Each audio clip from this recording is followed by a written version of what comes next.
धन्यवाद। हमारा जो विषय हमेशा चलता है, चल रहा है, कई दिनों से, कई सालों से, कई सालों से हमारा विषय जो चल रहा है वो जागृति का है, सती का है, और एक उसके लिए शब्द है आत्मभान, अपना भान, जीवन जीने का भान, अपने विचारों का भान, विचारों की जागृति, विचारों की सती, अपनी भावनाओं का भान, अपने काया का भान, शरीर का भान, जैसे अभी इस समय, और वर्तमान का भान। सबसे इंपॉर्टेंट बात जो है, सती जागृति जो है वो हमेशा वर्तमान की होती है। वर्तमान की जागृति का मतलब सरल है, सीधा है, सिंपल भाषा में, कि अभी मैं बोल रहा हूं तो मैं क्या बोल रहा हूं, मेरे शब्द जो चाहिए वैसे आते हैं या कुछ भी ऐसा फैलाव होता है जिसे हम मराठी में पसारा कहते हैं। जरा ज्यादा हमारा शब्दों का पसारा तो नहीं है, तो जब हमारे शब्दों का पसारा होता है, शब्दों का फैलाव होता है, इसका मतलब हमारे दिमाग का फैलाव होता है। हमारा जो दिमाग है, हमारी विचार क्रिया है, हमारे जो इमोशंस है वो डिस्टर्ब है, वो विचलित है, इसलिए हमारे शब्द विचलित हो जाते हैं। क्योंकि हमारा मन विचलित है मतलब विचार विचलित है, हमारा चित्त विचलित है मतलब भावनाएं विचलित है, और इसलिए शारीरिक कृति विचलित है। और शारीरिक कृति एक हमारी जो बात है, जो बोलना है, वो एक तरह की शारीरिक कृति है। तो मन विचलित, चित्त विचलित, तो वाणी विचलित, और शारीरिक कर्म विचलित, मतलब हम जो भी वर्तमान में हमारी काया, हमारा शरीर जो मूवमेंट करता है वो विचलित होता है, विचलित रहता है। इसका एक मेन कारण जो है वो है हमारा चित्त, हमारा मन सती भी नहीं है, जागृत नहीं है। इसलिए हम जो कुछ बोल रहे हैं, जो कुछ कर रहे हैं, जो कुछ सुन रहे हैं, उसमें सती नहीं है, जागृति नहीं है। इसलिए मुख्य बात जो है वो सती की है, और सती वर्तमान का विषय है। अभी आप लोगों के लिए अभी आप लोग तो कोई बोल नहीं रहा है, मैं बोल रहा हूं, लेकिन आपके कान सुन रहे हैं, आपके कान सुन रहे हैं। कान सुन रहे मतलब सुनने में सती चाहिए, सुनने में जागृति चाहिए, कि जो सुन रहे हैं वो मन से सुन रहे हैं, वो दिल लगाकर सुन रहे हैं, वो जागृति से सुन रहे हैं, वो सती में सुन रहे हैं। तो सती जो है ये इंपॉर्टेंट बात है, जागृति, भान, ये इंपॉर्टेंट बात है। और जैसे कुछ लोग नए लोग हैं उनके लिए मैं बता दूं, सती जो है वो पाली शब्द है, और कुछ लोगों को सती शब्द अच्छी तरह से पता है, जैसे आनापानसती है, या कायानुसती है, या वेदनानुसती है, चित्तानुसती वगैरह वगैरह। जो लोग प्रैक्टिस करते हैं उनको इस बारे में पता है कि सती शब्द किसी दूसरे शब्द के साथ जोड़ा जाता है। इसका मतलब जागृति जो है वो हमेशा किसी विषय के साथ रहती है। और ये जागृति क्यों चाहिए? क्योंकि हमारा मन, हमारा चित्त जागृत नहीं होता। हमारा मन, हमारा चित्त जो है कंफ्यूज होता है, जिसे हम मराठी में गोंधळ कहते हैं। हाँ, जो हमेशा कंफ्यूज होता है, वो कंफ्यूज होता है, गोंधळात असतं, इसलिए वो विचलित रहता है। तो इसका मेन कारण जो है कि हमें अपने आप की सती नहीं रहती, जागृति नहीं रहती। ये बहुत इंपॉर्टेंट बात है। और इसका दूसरा, जागृति न होने का दूसरा परिणाम ऐसा होता है, उसे दुष्परिणाम ही कहेंगे, कि जो हम बोलते हैं अजागृति में, कुछ काम करते हैं, सोचते हैं, अगर वो अजागृति में है तो उसका बुरा परिणाम आगे चल के हो जाता है। जैसे कि हम गुस्से में हैं, गुस्से से विचलित है तो हमारे विचारों में गुस्सा दिखाई देता है, क्योंकि माइंड बहुत गुस्से में सोचता है और वो ठीक तरह से सोच नहीं पाता, क्योंकि गुस्सा एक पॉइजन की तरह होता है। तो वो गुस्सा जो है वो चित्त में होता है और विचारों में भी उसके परिणाम होते हैं। बोलने में भी गुस्सा व्यक्त होता है और कभी कभी गुस्सा इतना बढ़ जाता है कि हमारा शरीर भी कंपित होता है। शरीर भी जैसे गर्म होता है या थरथराहट होती है, या और अधिक ज्यादा गुस्सा है तो वो गालियों पर उतर आता है, वो मारपीट पर उतर आता है। इस सब का कारण एक ही है कि गुस्से का भान नहीं है, द्वेष का भान नहीं है, और वो द्वेष जिस चित्त में है, जिस मन में है, उसका भान नहीं है, उसकी सती नहीं, उसकी जागृति नहीं। और इसलिए गुस्से में जो कुछ कृति होती है उसका परिणाम हमें भुगतना ही पड़ता है। तो जागृति एक बहुत इंपॉर्टेंट बात है, बहुत ही आवश्यक बात है जीवन जीने के लिए, अच्छा जीवन जीने के लिए। तो सती जागृति जो है वो, और थोड़ा अगले शब्द इस्तेमाल करें तो इंसान बनने के लिए, मनुष्य बनने के लिए जागरूक होना बहुत आवश्यक है। और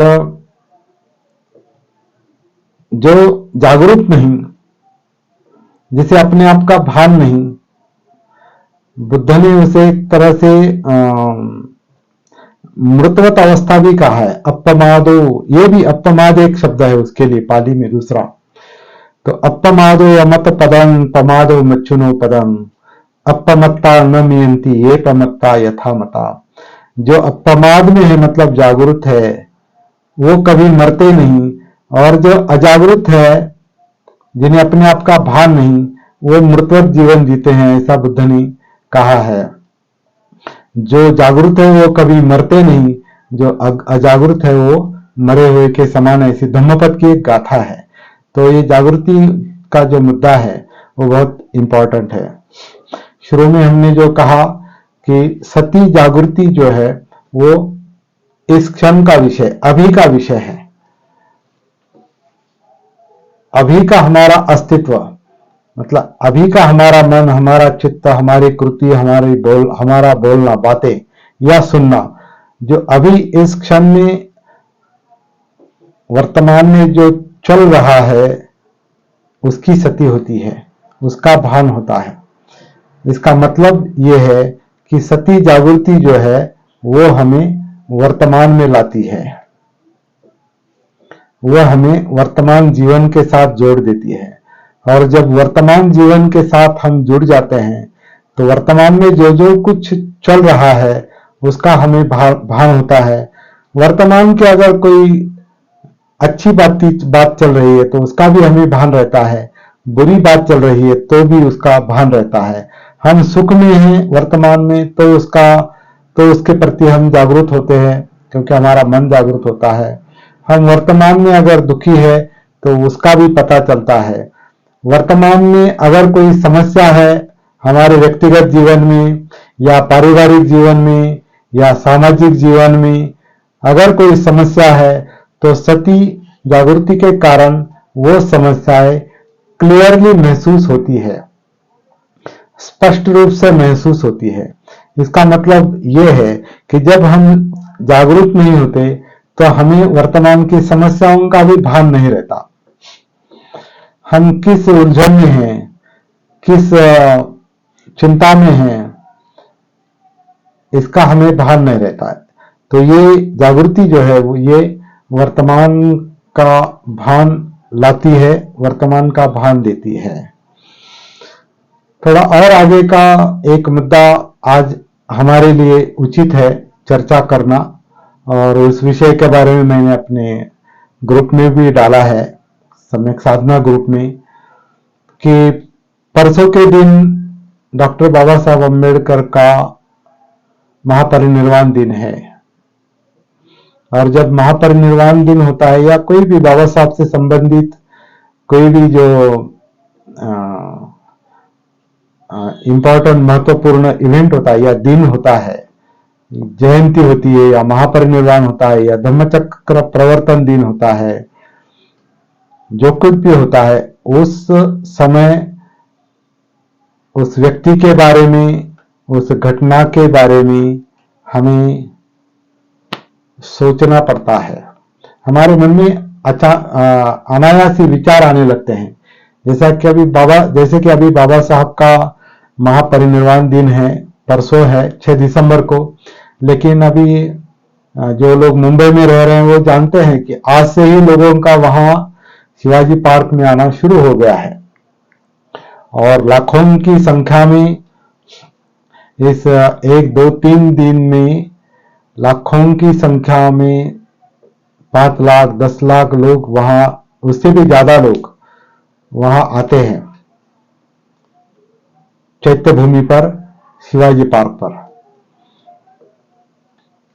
उसका कारण यह है कि बाबा साहब का जो कार्य है वो उतना बड़ा है, उतना महत्वपूर्ण है, उतना हमारे निजी जीवन पर असर करने वाला है। हम जो कुछ भी अभी है, जो कुछ भी हमारा अस्तित्व है, जो कुछ भी हम थोड़ा बहुत सुख के दिन देख रहे हैं, वो बाबा साहब के कारण है।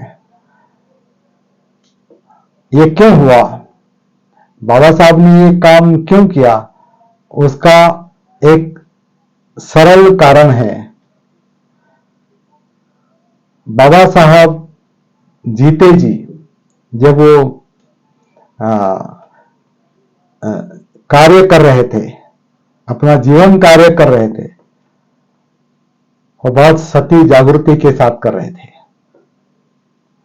जागृति बाबा साहब की शिक्षा का भी सेंट्रल पॉइंट है, मध्यवर्ती बिंदु है, मुद्दा है। और बुद्ध की शिक्षा का भी मध्यवर्ती सेंट्रल पॉइंट जो है वो जागृति है, सती है। बाबा साहब की जो शिक्षा है, जैसे मराठी में कहते हैं ना, जागृतीचा अग्नी तेवत ठेवा, किंवा जागृतीचा विस्तार विझू देता कामा नये, मतलब जागृति का अग्नि प्रज्वलित रखिए, जागृति का दीप बुझने नहीं देना चाहिए। इस तरह के बाबा साहब के जो संदेश थे, वो संदेश ये बताते हैं कि बाबा साहब भी जागृति को बहुत महत्व देते थे। जैसे बुद्ध को हम सम्मा संबुद्ध यानी संपूर्ण जागृत कहते हैं, सम्मा संबुद्ध मतलब संपूर्ण जागृत, क्योंकि जागृति के कारण ही बुद्ध बने, जागृति के कारण ही उन्हें वर्तमान अस्तित्व का, जीवन का बोध हुआ, दुख का बोध हुआ, दुख के कारण का बोध हुआ। इसके कारण वो दुख निरोध पा सके, मतलब प्राप्त कर सके, मतलब बुद्धत्व प्राप्त कर सके। और ये प्राप्त करने का तरीका या मार्ग उनके समझ में आया। तो जागृति ये इतना बड़ा मुद्दा है। बाबा साहब ने जागृति का विषय इनडायरेक्टली भले ही ज्यादा कहा हो, इनडायरेक्टली, कभी कभी डायरेक्टली भी बोलते थे। वो उनके काम का जो स्वरूप था, उनके आंदोलन का जो स्वरूप था, वो एक तरह से जनजागृति का आंदोलन था। वो लोगों को जगाया उन्होंने। और जगाया मतलब क्या किया, लोगों को, उस वक्त के अछूत लोगों को उन्होंने वर्तमान परिस्थिति से, वर्तमान समस्याओं से अवगत कराया। जागृत किया मतलब अवगत कराया। मतलब आप अस्पृश्य हो मतलब क्या हो, और अस्पृश्य हो मतलब क्यों अस्पृश्य हो, आपको लोग छूते क्यों नहीं, आपको आपका स्पर्श इतना कलंक देने वाला क्यों है, कलंकित क्यों है, आपको शिक्षा क्यों नहीं मिलती, आपके साथ ऐसा दुर्व्यवहार, असमानता का व्यवहार क्यों होता है, जानवरों जैसा व्यवहार आपके साथ क्यों होता है? आपको गांव के बाहर, गांव की सीमा के बाहर क्यों रखा जाता है? एक मिनट।